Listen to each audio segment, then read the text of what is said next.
Hey everybody, it is Renee here at Reformation Body Solutions in Los Gatos, California. And I am so excited about today's program because I am bringing you the first probably dieter and the absolute first coach in clinic in the United States. And she has such a great story about how she got invited to be the first clinic. So you know that Ideal Protein is an FDA approved protocol. It's a medically derived scientific protocol. It works for a reason. And Lisa is the most experienced coach I have talked to. And we're going to get to give you all of her information. We're going to be addressing the challenges of phase 1 today. So before we get started, a little bit of housekeeping. If this is something that you are loving, send us all your hearts. Engage with us. Tell us where you're from. Tell us what phase you're on. Tell us how much weight you want to lose, what your biggest challenges are, and we're going to address all of your questions in the comments or as we go through. We'll be addressing questions and definitely doing a Q&A at the end. So make sure that you tell us all these things, and we are super excited to see you. So Lisa, tell us your story. Okay, so hello everybody. Thank you for having me. Well, my story starts way back when I was about 15 years old. I grew up in Michigan in a Lebanese Armenian household, so we ate a lot of leaves and a lot of EVOO before Rachel Ray coined that term. We didn't have bottle dressings in our home. My mom stayed home, so we had most of our meals were home cooked. I grew up pretty organically. I'm going to be 55 in April, so 55 years ago, everything was organic. The chickens were organic, the cows were organic. We didn't have to pay money for that. But that being said, and I was athletic. My dad sold sporting goods for a living. My brother's only 14 months older than I am, so he made me his brother. So I learned how to punt, pass, kick, throw footballs, run faster, jump higher than all the boys in the neighborhood. My brother used to tell me if he had my thighs, he'd be the best fullback in Flint, Michigan. So that was always the joke. He used to call me Thunder Thighs, which wasn't very nice, but I definitely was very aware of my young lady body. When I was about 14 or 15, I realized that my body just was stubborn and that I could eat the way my family ate and I could exercise the way my brother and dad exercised, and I still would just gain weight. I used to say I can look at, French fries and they would land on my thighs. I wouldn't have to eat them. I just had to, look at them. And so it kind of started the journey of me being always talking about my diet, always talking about being on a diet, always feeling, frustrated about my weight. So when I was 18, I took some dextrose pills. And then when I was in my early 20s, I did Nutrisystem and I was successful. I lost weight. But then I would gain it back. I did things like, I did other things like Jenny Craig Nutrisystem, Weight Watchers. I did the cabbage soup diet. I did a hypnotherapy diet once. I did crazy things. I had my hair tested, my saliva analyzed, the mercury taken out of my mouth once a week for 4 weeks to get all that out of me. So there was many, many things that I did to try to get my body healthy. I did become a massage therapist about 22 years ago. I became a massage therapist. So my brother ended up becoming a sports chiropractic physician. So I've grown up around tonics and elixirs and a little bit to the left. I called myself the organic fat girl, actually.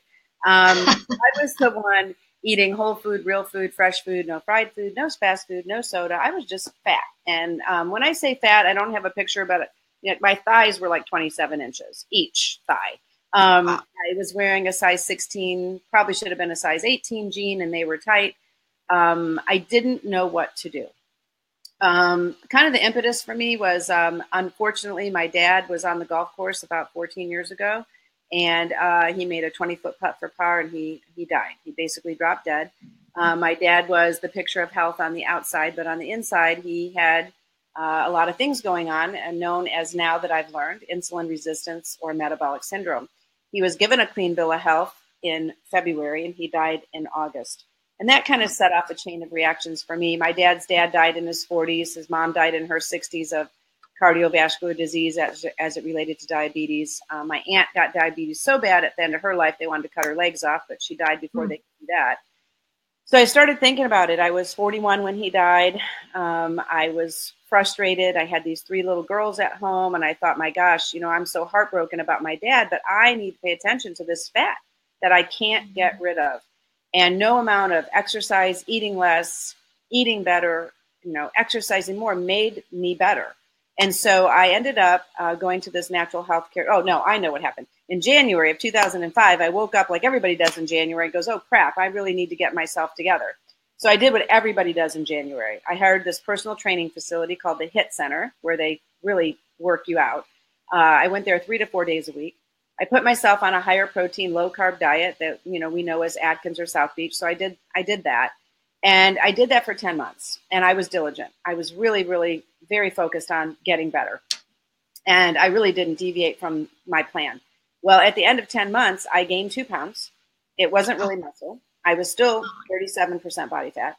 I still had 27-inch thighs. And I was miserable. And I was sad. And I didn't know what to do. And I was just crying. And I prayed. And I asked God to give me an answer to my prayer. And the next day, my brother called me and he told me to go talk to this natural healthcare doctor. So I went and talked to this doc. And this was back, guys, this was back in 2005, okay? This was November 30th of 2005. So he sent me to a workshop like we give today. And I have to tell you, I've given a workshop every 2 weeks since 2006. I have not skipped a workshop. And I went to this workshop and this lady started talking and she started talking about the pancreas and the hormone insulin. And I knew basically about the anatomy of the body. Again, being a massage therapist, I understood the basic workings. But here's what she said to me. And I don't know if you've ever been in church, but you think the priest is just talking to you. And there was 40 people in the room. And I thought she was talking to me. She said, there's 3 kinds of food when you have a dysfunctional pancreas. She said, there's the food that makes you gain weight, which is the cookies, cakes, candy, soda, alcohol, incessantly every day at every meal. And I'm like, okay, I'm not eating like that. And then she said, there's the rabbit food, that food that will never make you gain weight. And that could be the lettuce and the celery and, the cucumbers. She said, but there's a 3rd category of food that could prevent you from losing the fat you already have stored. And as soon as she said it to me, it hit me like a bullet between my eyeballs. I'm like, oh my gosh, since I'm 15 years old, it's my pancreas. And I started thinking, my dad, my grandpa, my grandma, my aunt, holy cow, it's my pancreas. So I was in this workshop. It was November 30th. The next day was December 1st. And I thought, do I really start a diet on December 1st?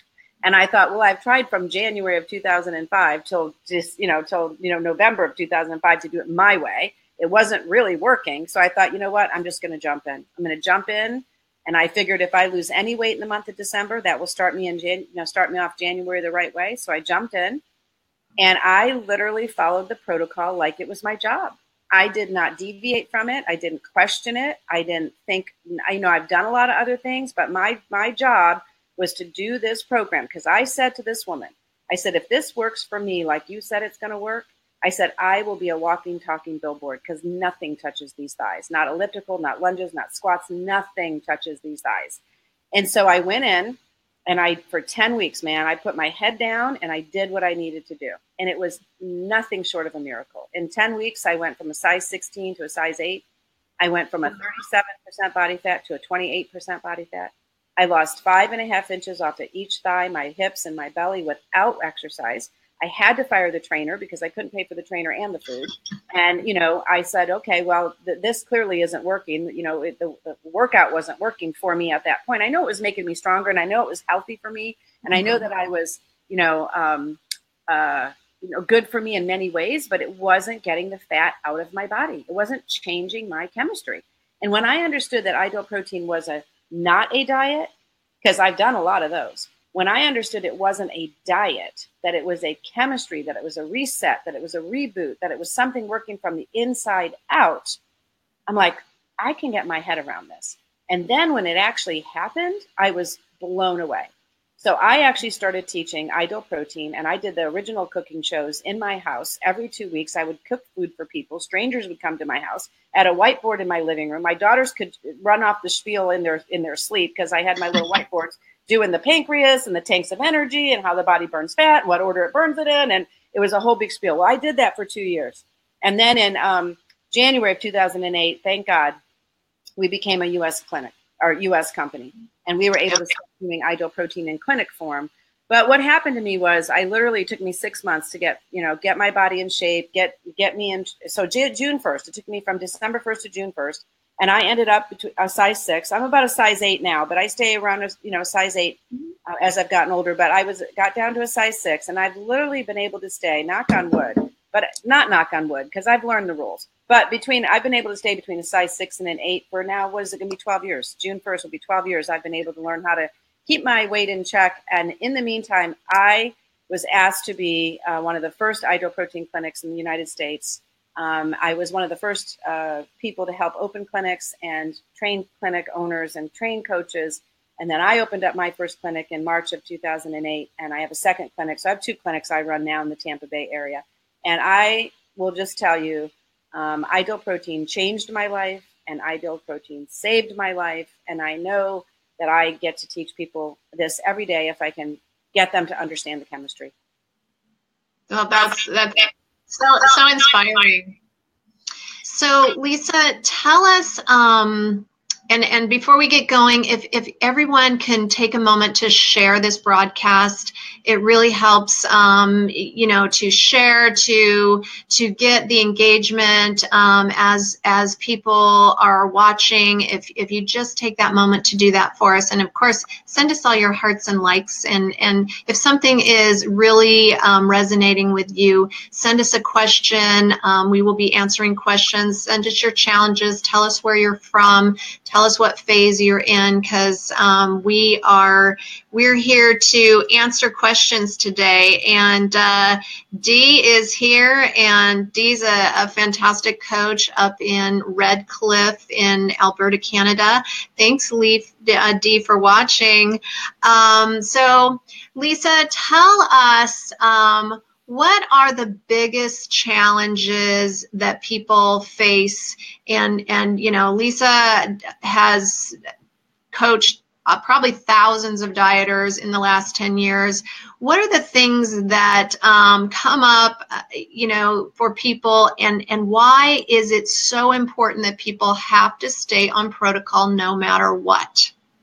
Well, this is a good question, and it's actually good timing. So I always put myself on a reboot every January because my body definitely is insulin resistance, and I definitely have metabolic syndrome, and I have to be preventative all the time.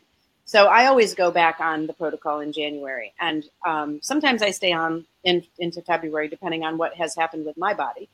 And I love being on protocol in the moment of each year because life happens to all of us. And this January, a lot of life happened for me. And I had decided to put myself on protocol like I always do on January 2nd. And then I needed to travel to Ohio for my great nephew's birth and baby shower I was helping to do. And I traveled with my 82-year-old mother, who is blind and disabled a bit. And so it was very challenging. And of course, we got stuck in some airports because it's the winter and we're from Florida and we don't like cold weather. And it was a very challenging travel day, and it was extended. And these things happen to me when I'm on protocol. So it gives me an opportunity to go, okay, now listen, what would you do? Like, what are you going to do right now? Because now you're stuck in an airport for 3 hours. You're on protocol. You don't want to deviate from protocol. And how can you work this out? Well, see, I'm very good at it. So I've learned. I travel with ideal protein. I always travel with extra ideal protein. I always travel with a little tube of apple cider vinegar or some kind of dressing that, those little 3-ounce ones that you can take through the little checkpoint. I take 3 of them and I put my cappuccino, because there's 10 ounces. I put like 3, and then I drink an ounce before I get on the airplane. So I have my cappuccino with me. So I can make a Starbucks. I can go to when I get on the other side, I can get my coffee and I can make my cappuccino latte with my protein. So I have these. I carry my salt. I have some gums and mints with me. And everything is in line with that. So if you get stuck, you're not really stuck. And then even when I needed to take my mother to eat something, I was able to get a salad the way I needed to get it because I had my own dressing. And that's what trips some people up sometimes. They don't have their dressing. And then I ate a bag of my Dorito chips because those are good to travel with. And then I had a bag of nuts for the airplane, the ideal protein spicy nuts. And so that was one thing. And then, I get to my sister's house, and she's married to an Italian man, and we're Armenian, like I said, and a Syrian. So there's food everywhere, and there's wine everywhere, and there's all these things everywhere. And I'm like, okay, but you are on a mission. You are on a mission. And so that's the other part that gets hard for people is social environments. How do you handle social settings? And I just look at it like I got to my sister's house and she goes, oh my God, you look like you need a drink. And I said, I do need a drink. I said, can you get me a wine glass? She said, absolutely. She goes, what would you like? I said, can you get me a Perrier? She said, absolutely. And I stood there and I poured that Perrier in that wine glass and I said, okay, I got my drink. I'm good to go. And I was able to just kind of set the tone for the weekend and understand that, listen, I'm not going to be on protocol forever. I know I'm not going to be on protocol forever. So if I do this now and I don't make excuses, I'm going to be better later. And so I got through that weekend. There was a baby shower. I was at the baby shower. There was cookies and cupcakes. I had my brownie with me. I asked for my coffee. I had my little stevia drops. I didn't have to worry about if they had Splenda or whatever. I had to carry those with me. I literally stayed on protocol. Then I came back, and about 3 or 4 days later, my mother took an unexpected turn and ended up, I found her on the floor in her apartment. And she was very, very sick. She could have died had I not showed up there. But she ended up with double pneumonia and the flu A, and she was very, very sick. I then have spent the last month burning the candle at both ends. I have 2 clinics. I have a husband. I have 2 grandchildren. I have 3 daughters. I have a mother that spent a week in the hospital and 3 weeks in rehab. When I tell you I worked 12-hour days and then I would leave, I would come home, grab my food. I'd go to the rehab center or the hospital. I think I missed 4 shifts in a month. So you talk about staying on protocol through all of that. And I could use that as an excuse. Well, I'm at the hospital. Well, I'm at the rehab. Well, I don't really have, no. I said, okay, this is what's going on. So many days I had what I called a vegetarian day. I had 5 ideal proteins and I grabbed some cucumbers and some celery and some grab and go food. I grabbed a couple hard boiled eggs. If you want to, you can. And I am not patting myself on the back. What I'm saying is I also experience life when I'm on protocol. There was a January that I ended up with a cold 3 days later. I'm on day 3 and I end up with a congestion and I'm trying to stay on protocol. And you don't want to eat salad when you have a cold or a sore throat. So what did I do? I made a pot of soup. I got some bone broth. I got some mushrooms. I couldn't taste any of it, but I knew that if I ate the broth with the vegetables, that was better than me skipping eating. And then, Ideal Protein has some soup and I was able to, make some hot chocolate. And, every time I do protocol, something happens in my life to make me understand that if you really are dedicated to your health and your wellness and you're dedicated to changing your chemistry and your hormones, which is what Ideal Protein does. And if you don't think of it like a diet, but you think of it as a method, which is what Dr. Tran says this is. He says that your lifestyle eating, what you eat in your lifestyle is your diet. Ideal Protein is a method. It's a protocol. You follow it, A, B, C, D. If you're in technology, do you skip step 3? If you're a nurse, do you omit the drugs at 3 o'clock you're supposed to give, or do you add a different drug in? If you're a nurse and the doctor says, give this drug, and you say, oh, I don't want to give that one. I'm just going to give this one. Or, I'm going to find an alternative to that drug. I'm going to give them something else, So whatever in life, whatever it is it's a method. Follow the method. When you follow the method, and I can honestly tell you from 10 years, 12 years of experience, 10 years in a clinic, thousands and thousands of patients, mostly women, about 80% of my clientele are women. We have a lot to deal with our hormones and a lot to deal with how our bodies react. But I will tell you that women are usually going to be down 20 to 30 pounds every 10 weeks. If you do what you're supposed to do, and it doesn't matter. And I'm watching it too to see. It's kind of funny. I'm watching what my body's doing. And it's funny because there'll be 4 or 5 days where that scale doesn't move. And I'm not a scale watcher and I don't really believe in scale watching, but I'm kind of doing it on purpose because I have scale watchers and I want to teach them that you really shouldn't be a scale watcher because if you are, it can mess you up in the head. But I actually have seen my own scale stick, like Friday. Friday is my weigh-in day. So when I weigh in on Friday, I see my weight. And then I do the weekend and then I get on the scale again and it goes up a pound. And I'm like, well, wait a minute. I didn't have my glass of wine. I didn't have my avocado. I didn't have my nuts. I didn't have my cheese. What did I do? And then I'm like, no. So what did you not do? Sometimes it's not what you are doing. It's what you're not doing. Did you drink all your water this weekend? Well, I got a little busy. I didn't really drink all my water. Did you measure your salt out? No, I just kind of used it randomly. Did you take your vitamins? Oh, I skipped my vitamins on Saturday because I was out the door early and I didn't do that. Did you eat out on the weekend? Even if you ate clean and even if you ordered the right way, did you eat out 2 or 3 meals over the weekend? Sometimes if you weigh yourself Monday morning, you're going to weigh a little bit more because you just ate at a restaurant 2 days and the restaurant food has a little more sodium in it. Probably has some hidden fats in it. Could have had some hidden sugar, even though it doesn't say it on the menu. So then I say, okay, well, all right, so let's get the water in. Let's do what I need to. And then 2 or 3 days later, I see that scale pop back down again. And so if you're watching it, you're going to see variables. You're going to see variables. But at the end of the month, cumulatively, you should be down 7 to 9 pounds if you're a female.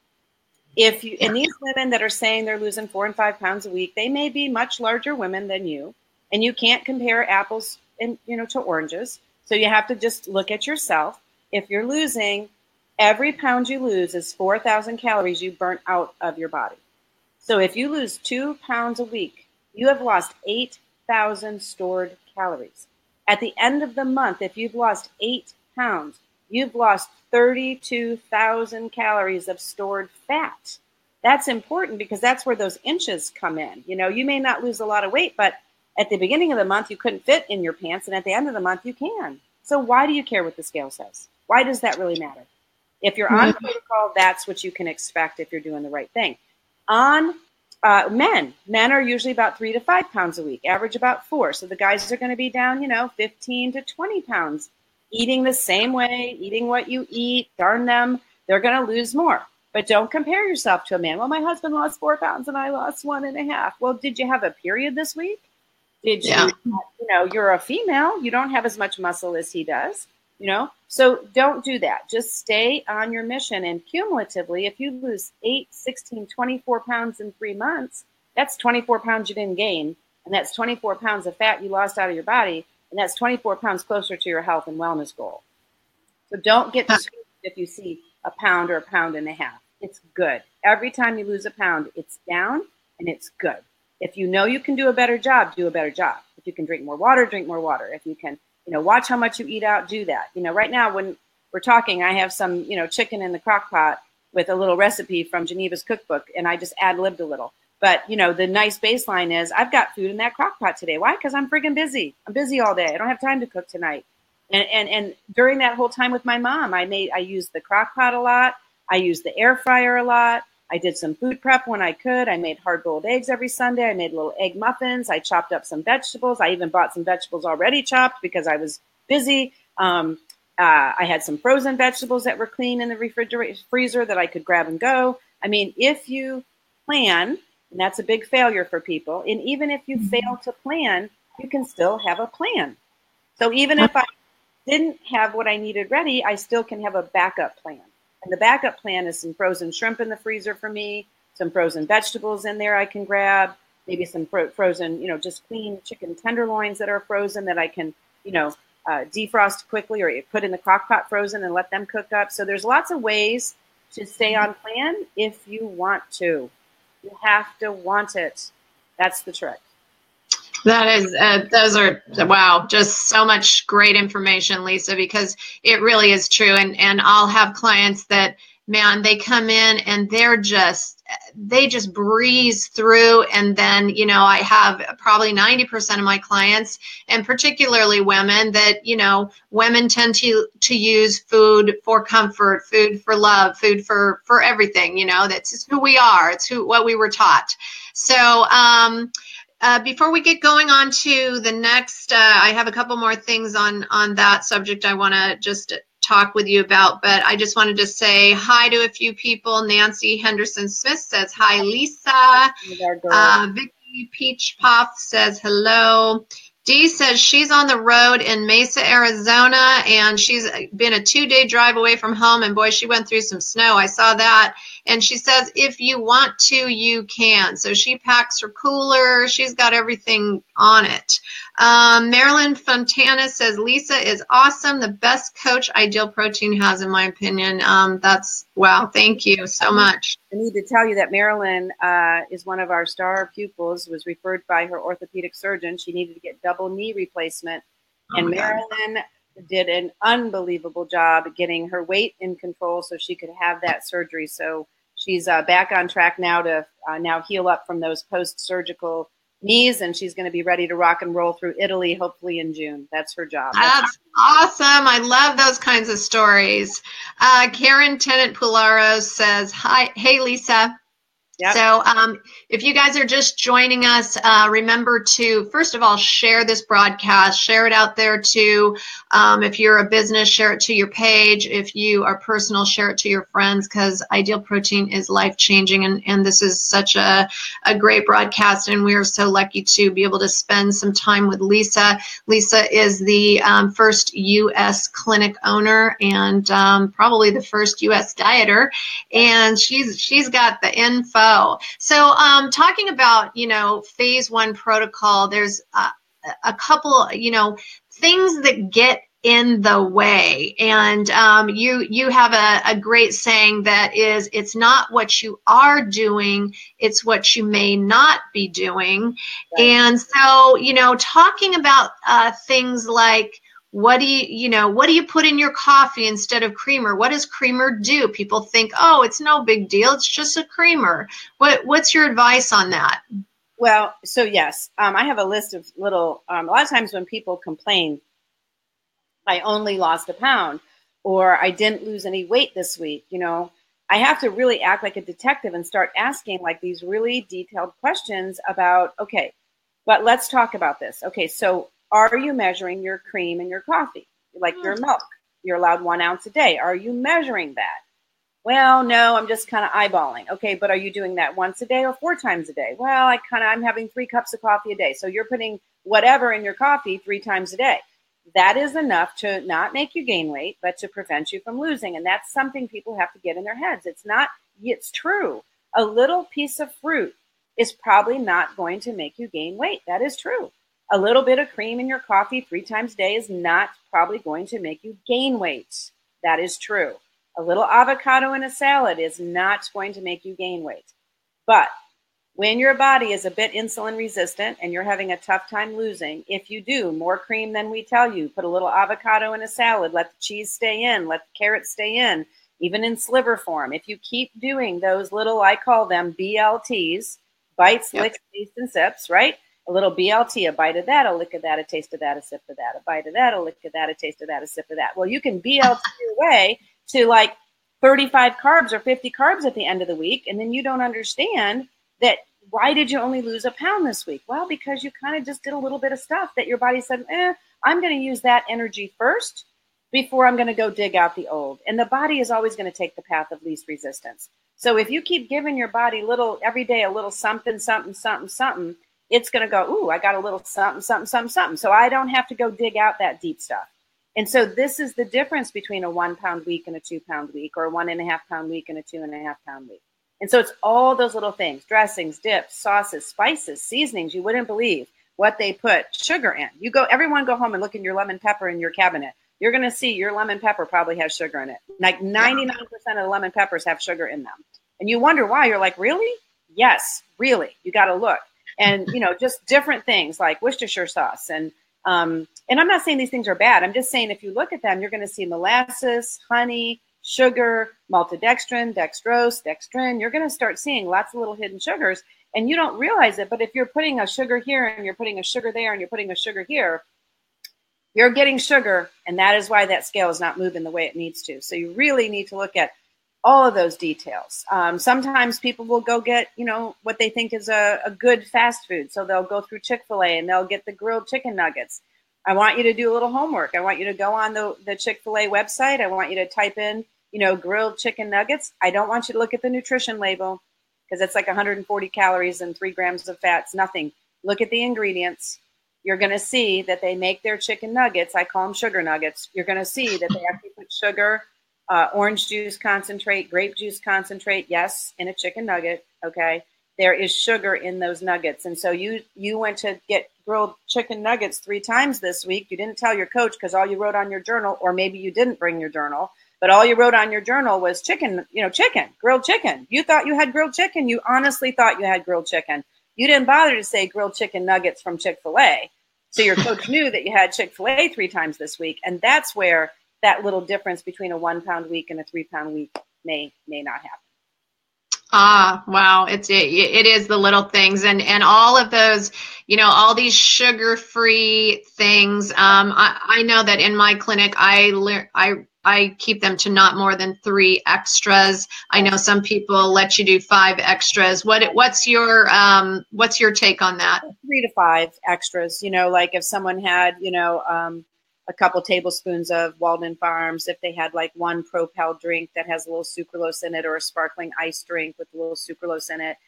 Maybe they had a reduced sugar ketchup that has 1 carb in it, less than 1 carb. That's an extra. Gums and mints, maybe 3 to 5 pieces a day, maybe 3 pieces a day. But then altogether, you don't want to do, if you're adding that up, you don't want to do more than about 3 to 5 extras a day, because those are the things that could add up that maybe block the scale a bit. And so sometimes I say, let's not do any of those in a week and just see if that's the problem. Sometimes I'll say, as a coach, sometimes you have to say, well, let's try this week, and then let's switch it next week, and not be afraid to do that. And have your client, the clients need to understand that this is a relationship between the coach and the client. And we're not trying to be mean. We're trying to help you get your goals. You're paying us to help you. You're paying for the food. You're paying for your coaching in the food. Sometimes it's not an extra fee, but part of the fee of the food includes a good coach. And a good coach is going to be a little tough love sometimes. And it's not because we're yelling at you or scolding you, because we're mad at you. We love you. That's why we do what we do. We care about people. That's why we do what we do every day. We want you to succeed, and we want you to get those goals, and we want you to turn your health around, and we want you to get off your medication if it's at all possible. We want that for you. We want you to sleep better. We want your skin to look better. We want all this bloating to go away. We want all of that for you. So when we're asking you for your journal, when we're asking you what you did, we're just trying to help you. That's right. That's right. Candy Haslam says that she is on phase 1, 1 year down, 151 pounds, 30 pounds to go. And Candy's very active on asking questions and following us. And thank you so much. It's always an inspiration. So Nancy Henderson Smith says, too many tablespoons of Walden Farms, 0 everything. So remember, Walden Farms has hidden sugars. So it may say 0 sugars, but it's really 0.9. So it's a carb for every serving. I always try to tell people that. She says, in 1 day, it can stop your weight loss. My current problem. She's paying attention now. Good for you, Nancy. And Nancy says she's okay with tough love from Lisa. Okay, so before we get going on, if you are watching us live, please share this broadcast. If you're watching us in the replay, share it too. Send us your hearts and your love and your questions. So Lisa and I are answering questions today about phase 1 and the biggest challenges that we have, that we face. So let's talk about, I had this situation come up this week, Lisa, where a client came in and, she's lost probably half of the weight that she wants to lose, and she's super excited. She's, wants to, she's on fire. Right. But she came in and she said, oh, well, last week I was sick, so I really had to have some crackers. Right. But, I'm back on track now, and but I just had to have that. It's just the way it is. And I'm speechless and thinking, well, it's not really the way it is. How should people handle being sick? Well, it is. So there's one thing I do. This happens very often, right? This has been a really tough season for people. A lot of people have been very sick this year. It's like this. If I have, and I've had clients say the same thing to me, and I just look at them and go, okay, well, that is what you did. And all we can do is go forward. However, the next time something like that might happen, and I hope that it doesn't, but if it were to happen, I wish you would reach out to me and let me know, hey, because I saw you on Tuesday, you weren't sick. Let's say you got sick on Thursday and I'm not supposed to see you till next Tuesday. You should just reach out to me and say, hey, I've gotten sick. I don't really feel like eating my vegetables. I don't really feel like eating much. My throat hurts. What would you recommend? Now, I've got things I can help them with. I can tell them, hey, don't go get those cough syrups and cough drops if you can help it, because they all have sugar in them. Try to find things that are sugar-free. Tell the pharmacist you need a diabetic type of a cough suppressant, or you need something, maybe a throat spray, maybe echinacea, whatever. I can teach you next time. Maybe you can have your husband or someone come and get you some Ideal Protein soup. because at least you can get protein in your body while you're trying to heal, because protein is a healer. And I know that's not normally what you take from here, but maybe one of my chicken noodle soups, or, maybe my, something that would help you, or maybe you go get some bone broth and just put some bone broth in a thing. And I would just try to, from there, go forward and not really go back. And I would just say, hey, I get it. But in the next time something like this happens, or you run into a problem, don't think you have to wait until the next time I see you, because I can probably help you navigate through this particular situation. And at the end of the day, it is the people's desire. If they again, if you want to, you can.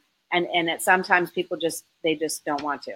And so you just got to go forward. But you got to just try, to walk them through it, because there's always an answer. If you're looking for an answer, there's always an answer. And I'm just going to bring Marilyn back up again. Marilyn didn't make excuses. For 20 months, she had a goal, and that goal was to get her surgeon to approve her knee surgery. She had to lose a lot of weight in order for that to happen. And I'm telling you, this woman made zero excuses.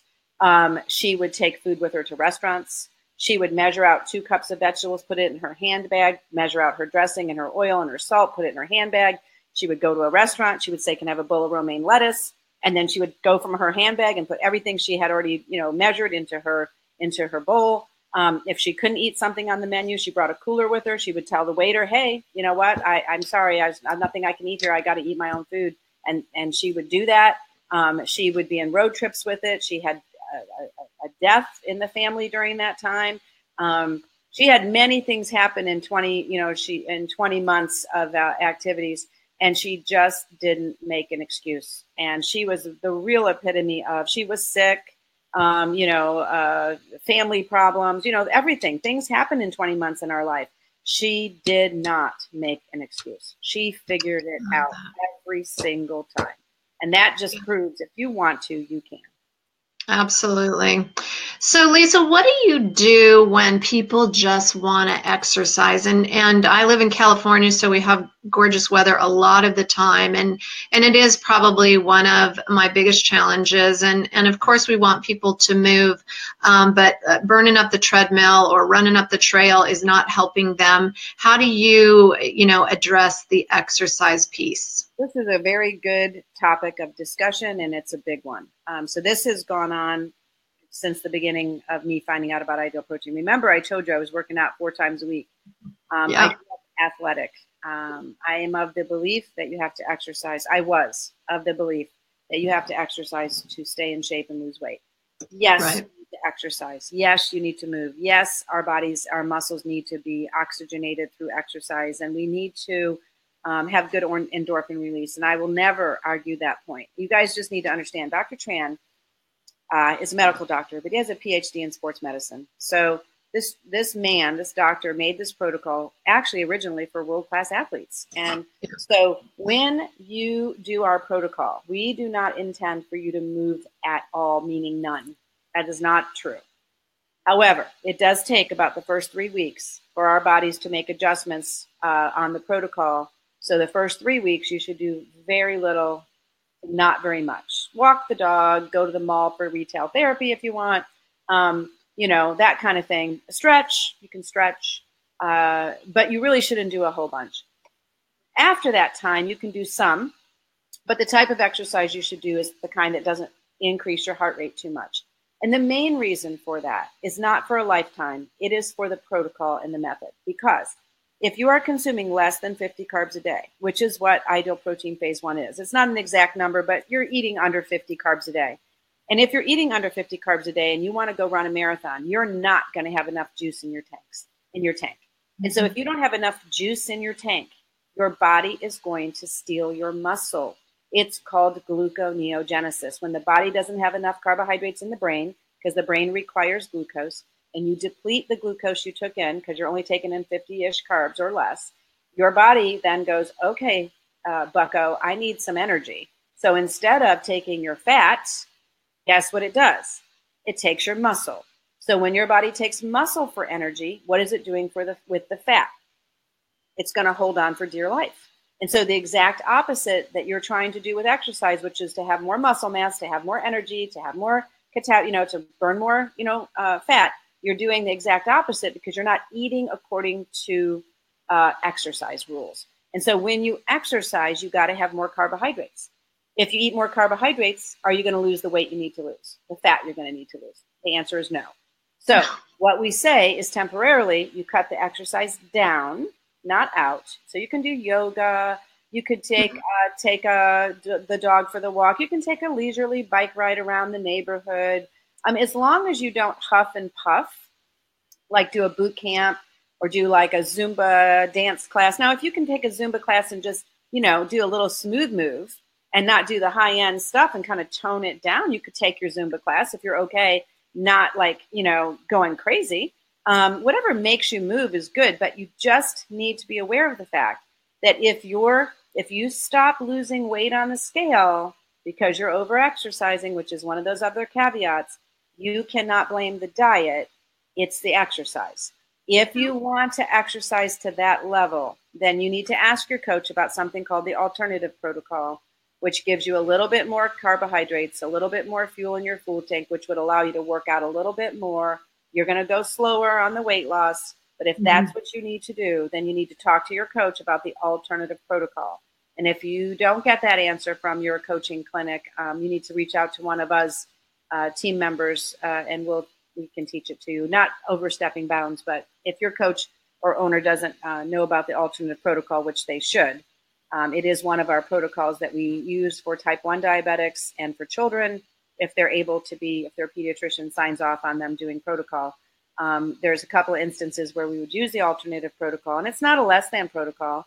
It's just another way to lose your weight. And if you're not really metabolic and you just need to lose some weight, but you still need to exercise for your job or for your lifestyle, then you can do that. So, yeah. Okay, great. All great information and things that, as coaches, we are addressing. So clients, dieters, when you are, having that urge, again, a client came in the other day and said, I really like to swim and I'm just going to go back to swimming. And I was like, well, that's great. I love that. And here's what we're going to do. We're going to phase you out and then you can go back to swimming. And she was like, well, no, I need to lose 20 more pounds. And I said, well, I can't coach you through you swimming and burning 300 to 500 calories a day when we're only intaking 900 calories. And so she said, oh, okay.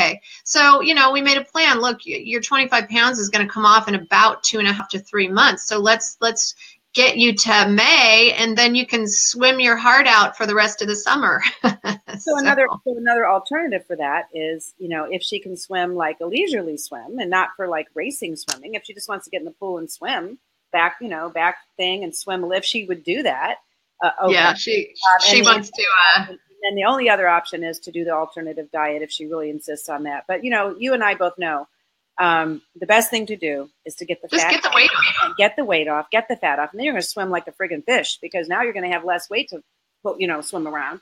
And you're going to feel better. And you're going to be oxygenated. And you're going to swim farther than you ever did before with way more energy. So just get the fat off and then, but yes, you can move. I mean, I go protein even on the videos. If you're taking advantage of the videos, there are some movements and stuff that you can do while you're on protocol, and we encourage that. You just absolutely give you an inch, you can't take a mile because then you're going to hurt yourself, and that's really what we're saying. We don't want people to hurt themselves. That's what the rules are, but that's the rules of the human body. I mean, Dr. Tran just didn't pull this stuff out of a hat. He's got a degree, he's got a couple of degrees, he's a smart man, and we shouldn't reinvent his protocol. That's right. I love that. Okay. So, and one of the things that, if you're familiar with, our YouTube channel, Reformation Body Solutions, we have a YouTube channel and you'll see my phase 1 workouts on there. So I show you what you can do, just some simple stuff. And, okay. So again, everybody, send us your questions. We're going to be wrapping up here in about the next 15 minutes. So if you have questions, now's the time to send those questions. Thank you also for sharing and following and sending us your love. So one of the things I also wanted to talk about today is gauging yourself on a weekly basis, beating yourself up, comparing yourself to others. Let's talk about inches versus numbers. Oh, yes. Oh, my favorite subject. So when I go on protocol, I don't lose a lot of weight. I average about 1.7, maybe two pounds a week, not quite. I usually average about 7 or 8 pounds a month. Yeah. But I lose so many inches, and the inches get me so excited because I'm pinching less and my clothes fit better. And it's a big mistake of coaches not to measure first. And if you go for your weigh-ins and you're a client, you ask your coach, can you measure me first today? Like if they're not doing that, you ask them, can you measure me first today? Because I feel like so different this week. And, last week I couldn't button this pair of pants, and this week I can button them. I had somebody come in this week and said, look at these shorts. I haven't had these shorts on in a year. She's been on the diet like 4 weeks. I go, seriously? You're in those shorts 4 weeks on protocol and you haven't worn them in a year? And she hasn't lost a ton of weight, but she lost so many inches she could put those shorts on. And so, measuring to me lets me know where my fat is coming out. If I'm not losing the weight as much, it's probably because my body's holding my muscle, which is a good thing. Holding muscle and burning fat is the whole premise of protocol. Because at the end of the day, if we have more muscle at the end of our dieting, we're going to have a better metabolism and maintenance. And that's really where we're headed, is to keep this weight off. That's the thing I could never do on other diets. And I know on all the other diets I did, I lost a lot of muscle and not very much fat, which is why I was still wearing the size pants I was when I was working out for a year with that trainer. I didn't lose any inches either because I just was a solid mass of fat. I was strong, but I was just fat. So I love the inches. Inches on our protocol usually are about double. And I tell my women, I said, like in 4 weeks, if you're down 8 pounds, you're probably going to be down about 13 to 15 or 16 inches. And I have fun with it. Like I write it ahead of time.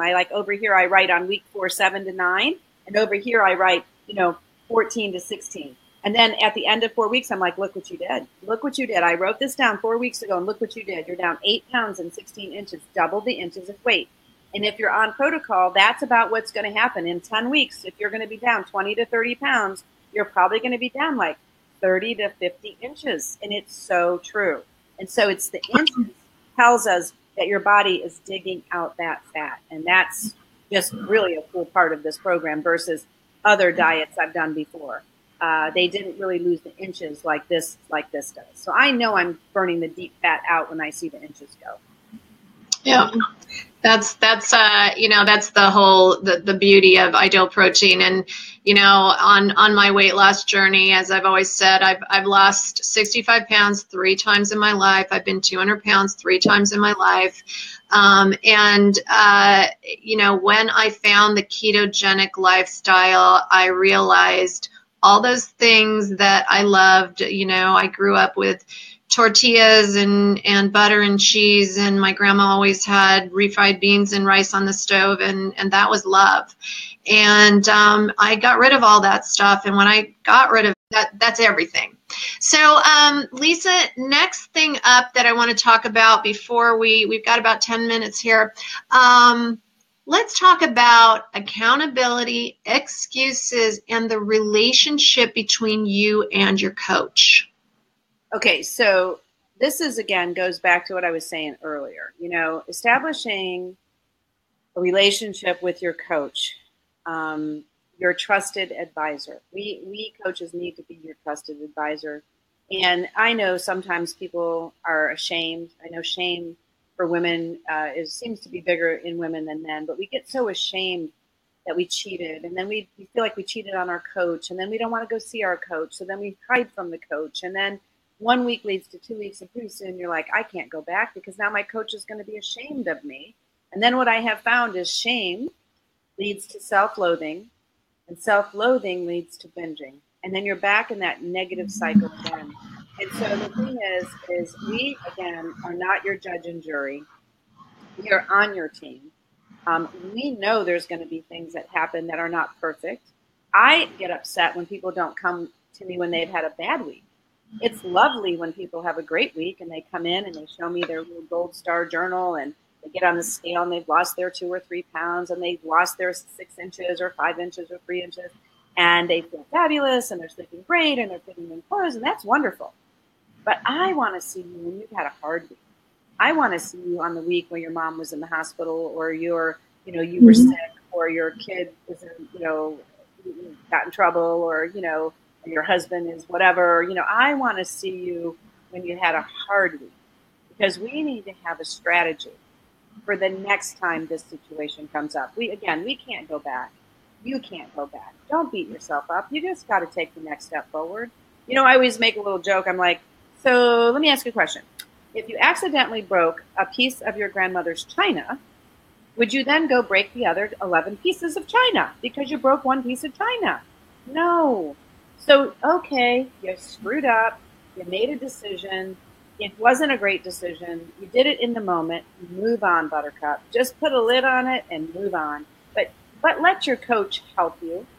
Text your coach, email your coach, call your coach. It's okay. We want to hear from you. We'd rather hold your hand and help, because we want you to be successful. We want you to be successful for you, but we also want you to be successful so you can share that with other people and maybe help them as well. Yep. It's funny that we're talking about this, because right as we went on to the broadcast, I got a text from one of my clients that says, Renee, I hope you're well. I wanted to meet with you and get back on phase 1. It's been over a year. I put all of my weight back, and I've been so embarrassed to come back and see you. Are you in tomorrow? Yes, yep. I'm in. Yes, I want to help you. We're going to get that weight back off, but this time we're going to work together closer in maintenance. And the key to all of this is anybody can lose weight on any program if you restrict yourself enough or do whatever it is you're trying to do. But the bottom line is, can you keep that weight off? And that's what makes Ideal Protein different. It's the maintenance piece. And just because you got into your size 10 jeans or your size 4 jeans or whatever it is for you, doesn't mean that's where it ends. That's actually where it begins, so that you keep that contact with your coach. You keep coming back in. You keep checking in. Is that what I'll tell you what I do with my clients, Lisa, and I would love to hear what you do. I say, okay, so for the first month, you're not on Ideal Protein anymore. We've phased you out. Well, that's the first thing, is phasing out, making sure you phase out. Right. Number 2 is, for the first month, come every week. Just do your body composition. We have this great $10,000 machine here, man. Use it. It's free to you. It costs you nothing. Make an appointment or come in on an open day where you can just drop in. Yep. After that, for the next 2 months, come every other week, because that first 3 months is instrumental. And actually, it's the first year if you've lost a lot of weight. It's really the first year. So what do you do? How do you do the lifestyle plan, and what do you suggest for dieters? Exactly what you do, because the biggest mistake that people make, and it blows me away, you just have spent 6 months, 4 months, 3 months, 9 months, 12 months meeting with me every week. We know each other, right? I've been with you. I've been on, your life journey with you. And then it's almost like an abrupt divorce. It's like you just leave and you never come back. And then I'm like used to seeing you every week. You're used to seeing me every week. And then all of a sudden we don't see each other every week. And then I don't even know, like maybe you just need, like, I don't understand why, because I have it set up where, same thing. Why don't you come once a week for 4 weeks? The first month you're off the protocol and you're on your lifestyle, because the harder part is lifestyle, trying to figure out what works for you, what doesn't work for you, what is working for you, what doesn't work for you, learning about the recovery day, learning about, like, if you had a fun food weekend, maybe you have a few days of cleanup, and that doesn't mean you're going on phase 1, but it's a phase 1 mentality. And, so I do the same thing. You should come once a week for 4 weeks. Then you should come every other week for a couple months. Now, I've worked with you on that first quarter, and then I want to see you once a month for the next 9 months. And anytime in that time frame that we need to do a little reboot, a little cleanup, now we're only going to clean up 5 or 7 pounds, and we can manage 5 to 7 pounds really quick, as opposed to you just not coming in anymore. And, I don't understand how else I try. And, I think at that point, I don't really know if people just feel like they got it. They don't need to have that accountability anymore. I don't know what it is, but it is a big failure. It's a big part of people. Now, the ones who get it and the ones who follow that, they're the ones who really only have to lose 5 or 7, maybe 8 pounds when they come back for their reboot, and they're done quick. They do right, right. a week of phase 2, a week of phase 3, and they're back for another 9-10 months without you. And they check in, right? They check in, they come in for a quarterly checkup maybe because they're doing very well in their life plan. But at any point in time, the door is open for clients to come in and get a checkup and not be ashamed or embarrassed to come back. Because now they've been connected. Absolutely. Staying connected is the key for you. And it's not, sometimes I think people think that having a coach or an accountability partner is somehow a failure of their own psyche, of their own, that they're inept somehow if they can't do it themselves. We all want to, we're moms, we run businesses, we run households. Maybe we think we don't need somebody because we're in charge, but it's okay to keep your coach in your back pocket. Well, I always say everybody needs therapy. I've been to the therapist off and on since my late 20s. For a variety of things, I started mostly on I started because I couldn't, I lost half of my weight, but I couldn't keep going. So, anyway, we won't get into that. But I have 2 more things before we go. Let's talk about friends and family and getting that support system and just dealing with people that there's people out there that are not going to support you. And those many times are the people that are closest to you. What's your suggestion for that, Lisa? It does start with writing your why statement down and your motivation for your why. If you were diagnosed with cancer, your family is not going to say, well, why did you get cancer? Well, why are you doing that? Well, why are you eating that? Well, why are you taking that medicine? So I don't understand when someone's trying to make a life transformation for their own self, why people, family members and friends feel the need to give their opinion, and why it's their opinion. Why aren't you drinking? You always drink. Why aren't you eating that? You always eat that. Why are you questioning? But it starts with you having a strong why statement. Like, I am doing this right now for me because I need to feel better, look better, fit in my clothes, you fill in the blank. But writing down the main motivation and putting it in your face. If you have to put it in your car, if you have to put it on where you brush your teeth, if you have to put it on your refrigerator, if you have to put it in your phone, on your background on your phone, what's my why? You have to define your why. Because if your why is there, then nothing anybody says can rock your boat. And you want the people to be online with you, but if they're not online with you, they're not online with you. And I have found that the people who are the biggest naysayers are the ones who are also would wish they could do what you're doing. They wish they had the discipline that you had.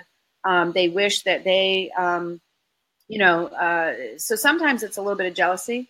The people that say that are usually jealous. And I don't mean that in a malicious way, but kind of tenacity. You just have to have your definition of your why very strong. And for me, I just don't care. I just went to a yoga retreat weekend. This is another thing I did with 7 women, and God loved them. I love them. And I had 2 choices. My one choice was to not go and enjoy the camaraderie, the laughter, the retreat for what it was supposed to be. Or I could go and hit it face on. So we went to a bed and breakfast where all the food was provided. I had paid for the food, but I took my Yeti and I had my egg whites and I had my stuff and I had my ideal protein food. And when they were drinking wine, I had my little branch chain amino acid and I poured that in my Yeti and pretended it was my wine.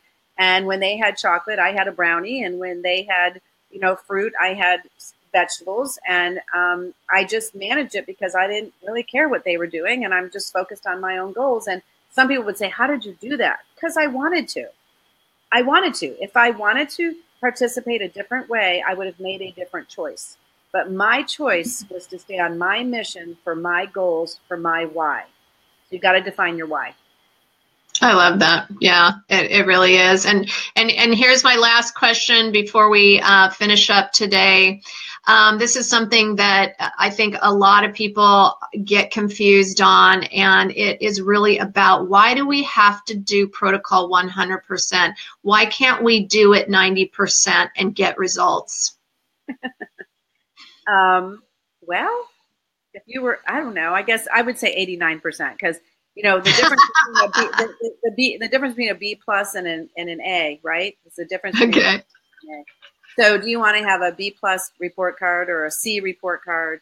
or do you want to have an A report card? And, you know, the thing is again, the protocol is the protocol for a reason.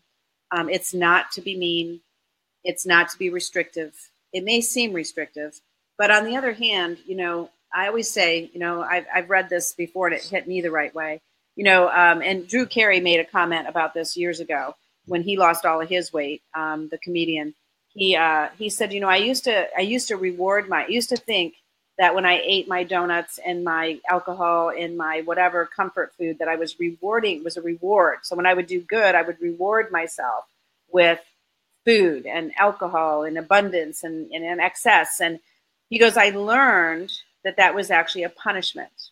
And it was a punishment for less, you know, clothing options, less sexual desire, less, you know, energy. I couldn't get on a roller coaster with my son, you know, less activities. So really, eating like that was not really a reward. It was really a punishment. And so then the other thing that hits me is, you know, being on a diet is hard. Okay. And I hate the word diet, but being on a diet is hard. But being fat, unhealthy, overweight, not fitting in my clothes, not wanting to be in a picture with my family, not wanting to go to the beach because I feel like a beached whale, that's hard too. So pick which hard do you want? Which hard do you want? They're both hard. Which hard are you willing to do right now? I say if I temporarily do this over here the way it's supposed to be done, in the order it's supposed to be done, in the method it's supposed to be done in, I will then in X amount of months not feel that way. And then I will be happy to be in a picture, and I'll be happy, you know, to go to the beach, and I'll be happy to, you know, I'll be happy. But it's not the weight that makes you happy. It's just the whole chemistry of it all. It's just the chemistry of it. Like you feel good literally from the inside out. You can.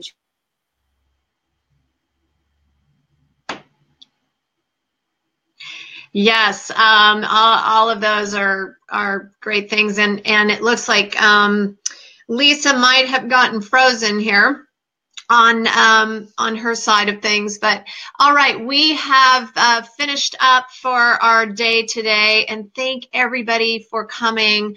If you're watching this in the replay, be sure to share this, send us your questions. We will come back and answer your questions for you. There you are, Lisa. Sometimes our internet goes crazy. All right, so I'm just wrapping up with everybody. Is there any last tidbits you would like to share? You know, the only thing I'm just going to say is if you want to, you can. And please, you know, be connected to your coach. Stay connected, be connected, and don't let the naysayers in your world bring you down. You need to just stay true to you for what you're doing and why you're. Okay, so it's a wrap, you guys. We lost Lisa, unfortunately. Oh, here she comes. Here she comes.